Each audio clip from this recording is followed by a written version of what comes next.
Stuck with tickets you can't use? Let's get that money back. First, open the Seatgeek app on your phone or go to Seatgeek.com on your computer. Make sure you're logged into the account you used to purchase the tickets. Next, tap on the profile icon usually located in the bottom right corner of the app. From there, select My Tickets. You'll see a list of your upcoming and past events.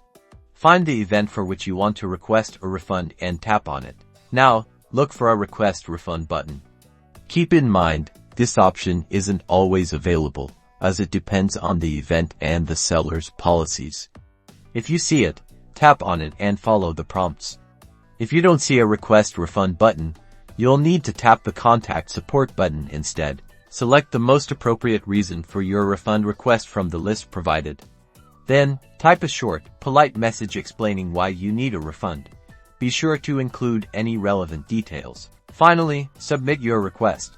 Seatgeek will review it, and you'll typically receive a response within a few business days. Keep an eye on your email for updates. Good luck getting your refund.